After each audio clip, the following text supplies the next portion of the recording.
na continuidade aqui, nas nossas conclusões, eu gostaria de ver algumas coisas que foram comentadas comigo no intervalo.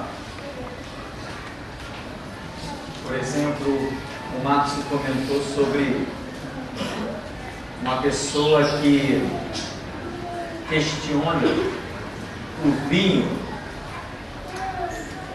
transformado por Jesus na festa de casamento. Irmão, é por isso que a igreja está fracassada. A igreja não triunfou como deveria triunfar. O tempo da igreja é limitado. Jesus Cristo fundou a sua igreja e deu a essa igreja um tempo limitado para existir. A era da igreja já estava prevista e predita, e para mim é neste século que nós estamos, 21, em que a igreja deixa de existir, ou seja, ela cumpre o seu papel. Mas hoje, quando nós olhamos a igreja, o que vemos? Vemos um império católico, vemos movimentos espíritas, vemos um monte de coisas que não condizem com um lugar impregnado da presença de Deus. Vemos a Universal, a Mundial e a Graça distribuindo um monte de objetos ungivos. Agora estão de novo distribuindo o sangue do cordeiro, representado num saquinho de uva. Isso é pilantragem, descaramento, mercenarismo, isso é engano. Então o que acontece? Por que essas coisas estão imperando? Porque a igreja verdadeira, né, ela caiu. E por exemplo, esse comentário, né, que o Márcio nos traz a respeito de uma determinada pessoa, que diz que o vinho que Jesus transformou era um vinho diferente.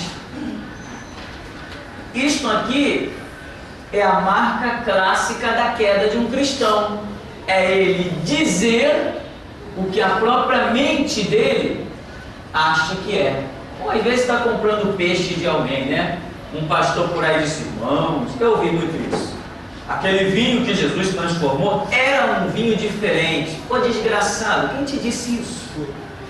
Pô, infeliz. Por que eu vou dizer o que a Bíblia não diz? É a marca da queda do cristianismo. Dizer o que a Bíblia não diz. Dizer o que Deus não revelou. Porque Jesus até disse: ó, ainda tem muito a vos dizer, mas vós não podeis suportar agora. Então na caminhada ele revelaria coisas. No nosso dia a dia ele tem dito: clama a mim e responder-te-ei, anunciar-te-ei coisas grandes e firmes que tu não sabes. Nosso Deus não está limitado, nem na Bíblia, ele é soberano. Como é que um livro desse vai limitar a grandeza de um Deus que não tem como? Não conseguimos nem ainda esquadrinhar o próprio universo. Nós não sabemos nem o que é o universo. Dia a dia os pesquisadores estão descobrindo coisas novas no universo. O ser humano ainda não se conhece.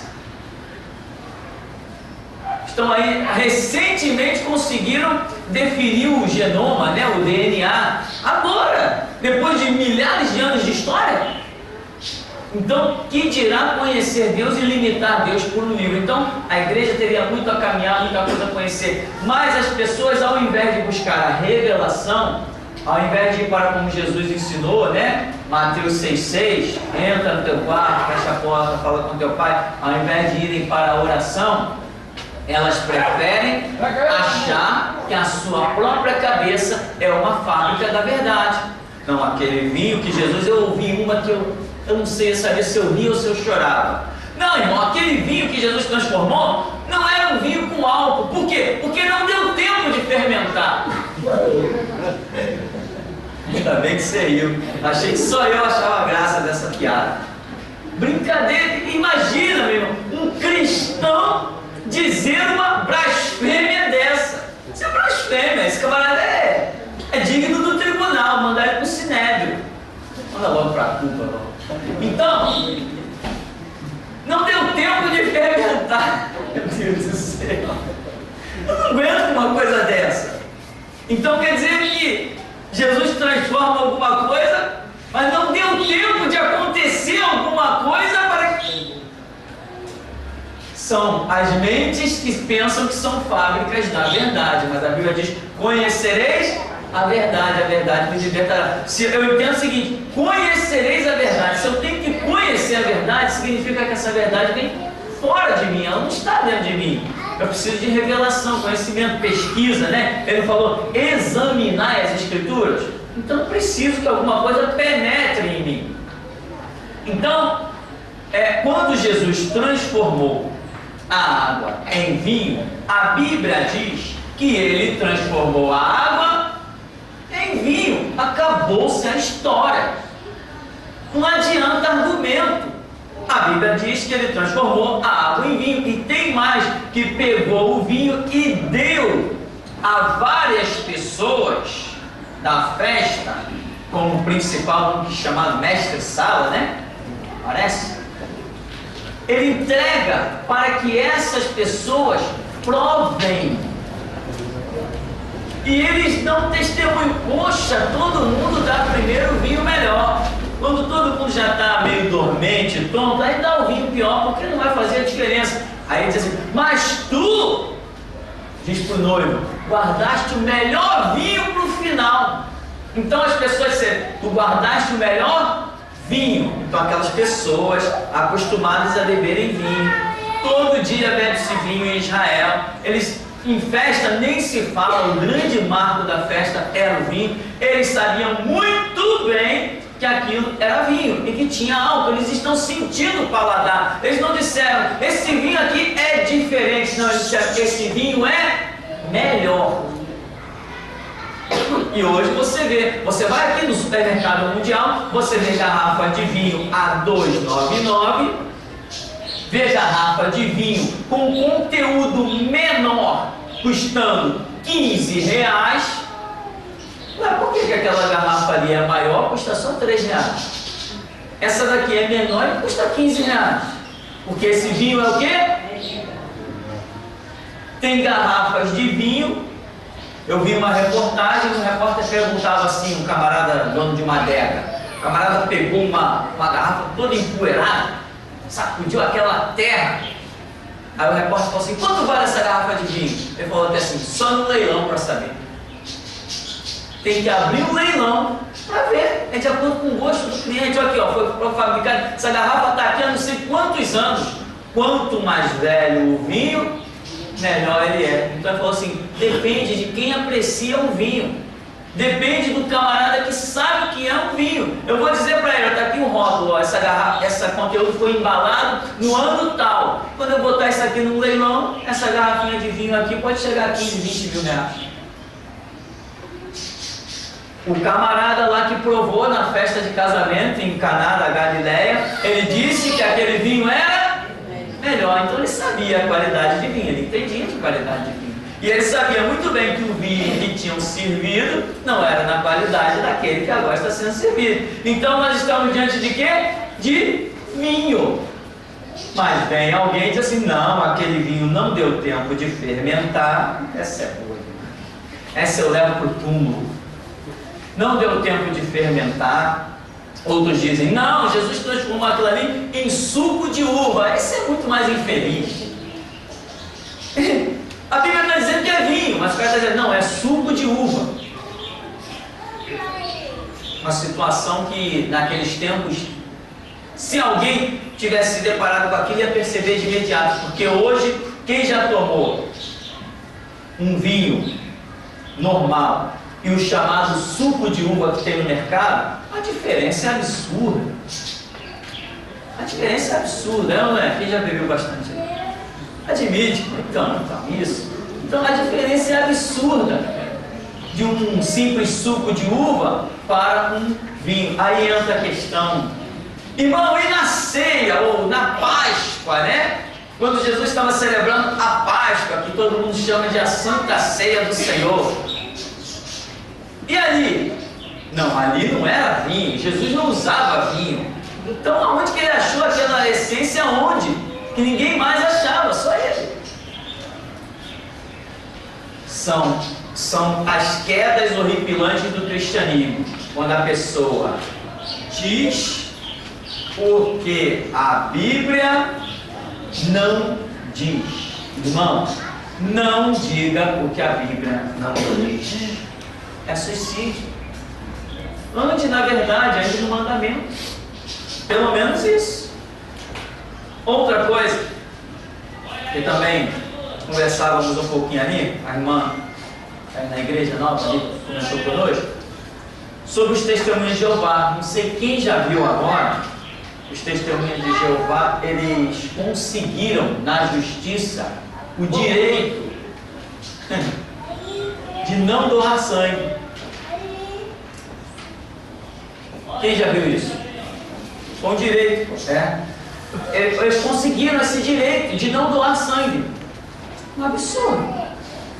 Imagina você ouvir a notícia: criança de 4 anos morre. Por quê? Porque os pais proibiram de doar sangue. Que absurdo! Olha em que a sociedade está se transformando. Em que? No lixo. Por isso eu digo, é chegado o fim da era da igreja. Porque não tem mais condições dessa sociedade sobreviver. São os gays agora rebolando para todo lugar e querendo que todo mundo bata a palma para eles. É delegado, é deputado, é senador, é prefeito, é governador, tudo apoiando a bandalheira dos gays. Estão entrando em tudo que é setor político, gay virando delegado, gay virando tudo e criando leis, manipulando lei para oprimir quem não concorda com eles. Não afeta nós, não afeta em nada, porque a igreja não se curva a lei feita de congresso. Lei feita de congresso para nós é lixo. Lei para mim é essa aqui, ó. Que um dia eu irei derramar o meu sangue por ela. Essa é a minha lei. Eu não reconheço outra lei, só reconheço essa.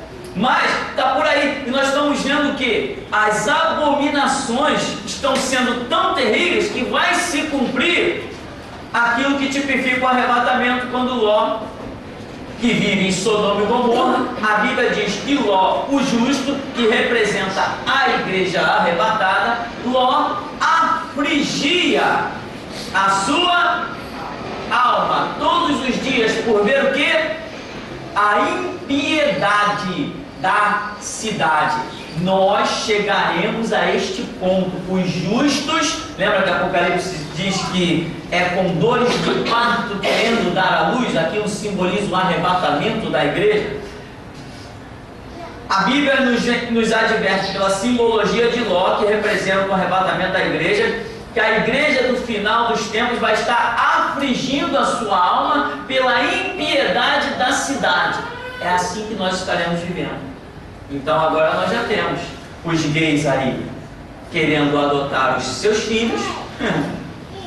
Eu vi a entrevista no Jô Soares de um pornográfico, um gay vagabundo, um velho sem vergonha na cara, que dizia assim: não, nós amamos os heterossexuais, amamos vocês, para que vocês tenham filhos e os filhos de vocês se tornem homossexuais, senão a gente não vai adiante.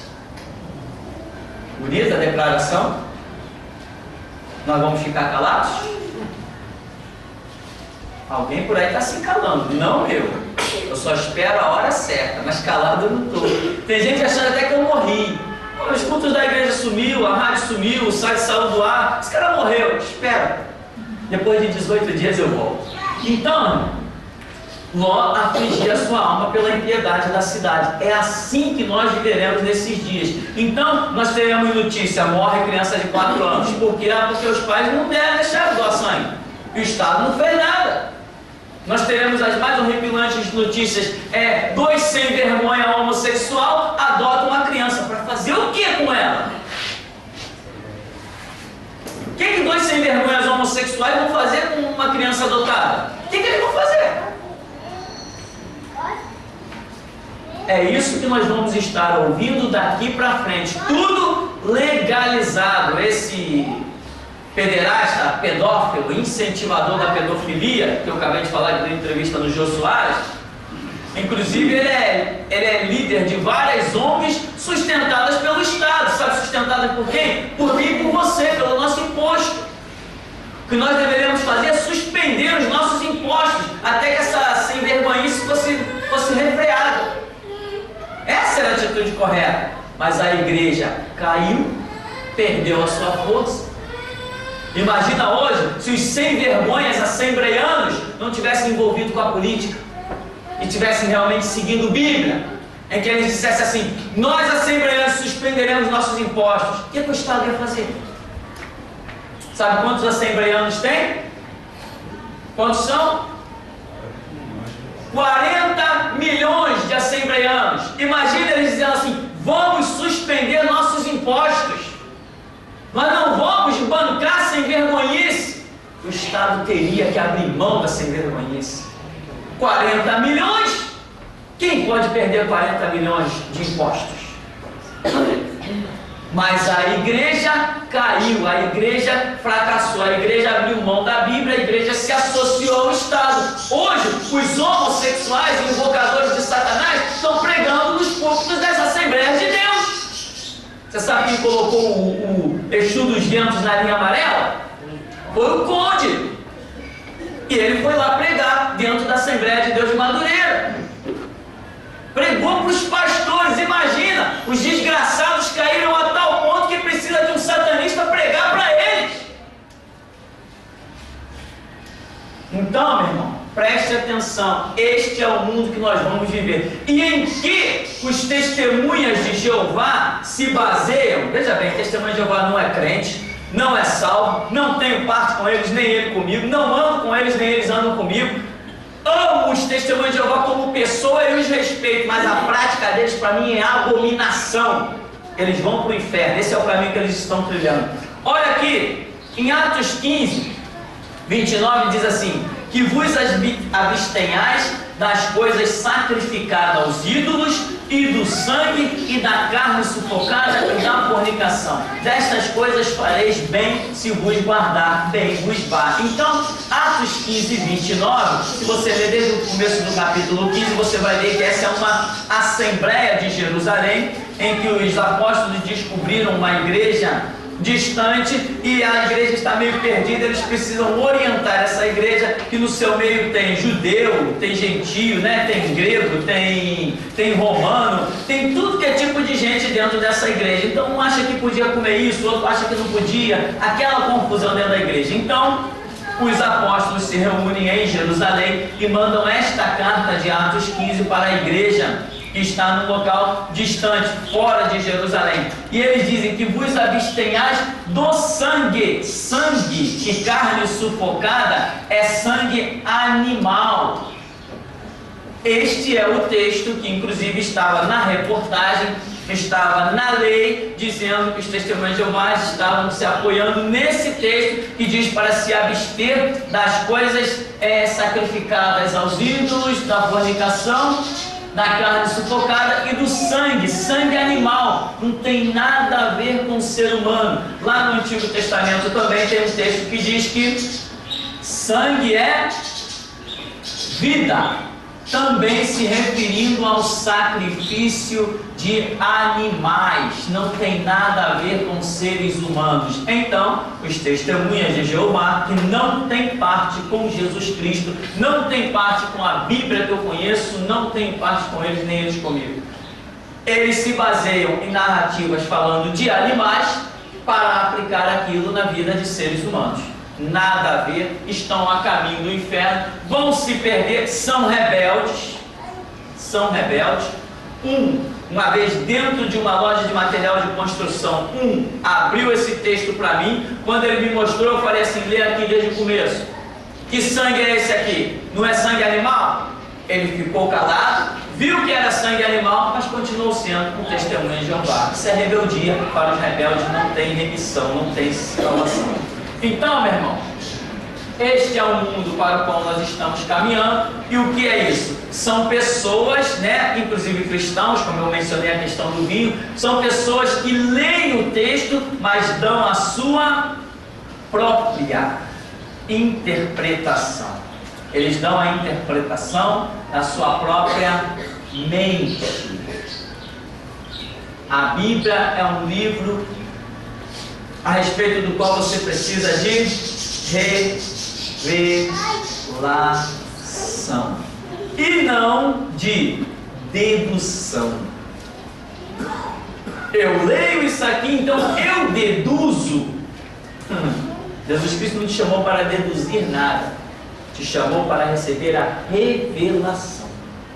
Revelação é quando Ele te diz alguma coisa, e dedução é quando você chega às suas próprias conclusões. Amém? Alguma pergunta então?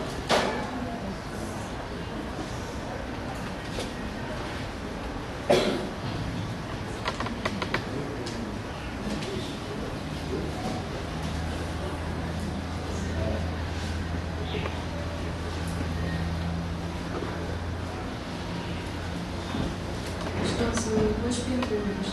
Primeiro, eu gostaria de saber se esse cálice de vinho da pessoa é sobre o vinho, né, que a pessoa toma diariamente, se ela pode estar afetando assim, a longo prazo a mente da pessoa em alguma coisa, e se esse cálice de vinho pode estar tirando assim, a sobriedade da pessoa, tirar, né, totalmente a pessoa assim, da razão, assim. Pela receita médica, você fala? Cálice de vinho? A pessoa que toma diariamente? Totalmente um copinho de vinho.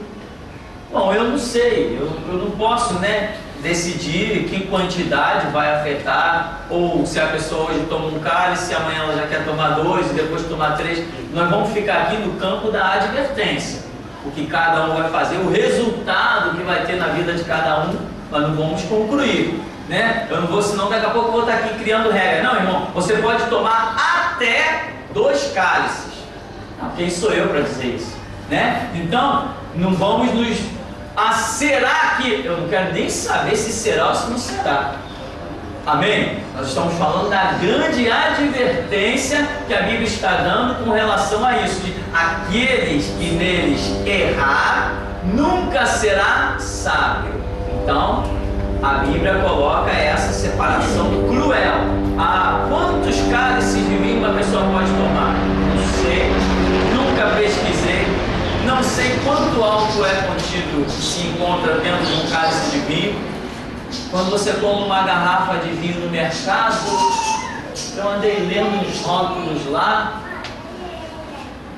parece que numa garrafa de vinho era 9,8. Alguém leu um rótulo desse por aí que tem a memória? É por aí, 10%. 10%? Então, por exemplo, numa garrafinha de vinho, 10% daquilo ali é álcool.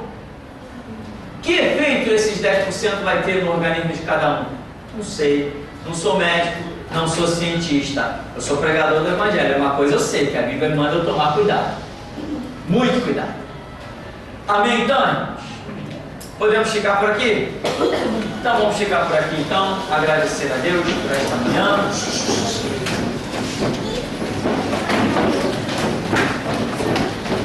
O importante é nós não tentarmos deduzir nada, né? Seguir as advertências bíblicas, as orientações, os mandamentos, esse é o bem. Senhor Deus amado, Pai querido, nós te glorificamos por esta manhã preciosa.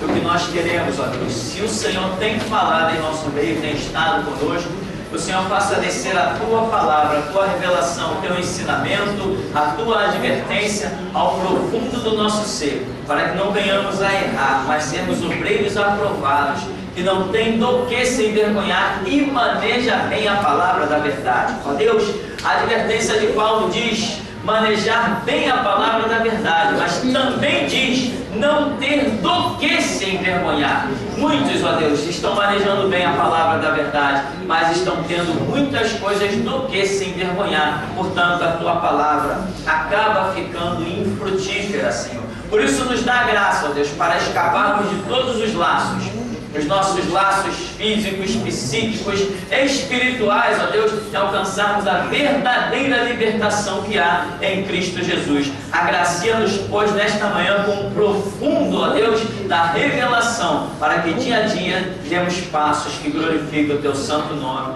em nome de Jesus. Amém. Amém, irmãos. Vamos em paz em nome de Jesus.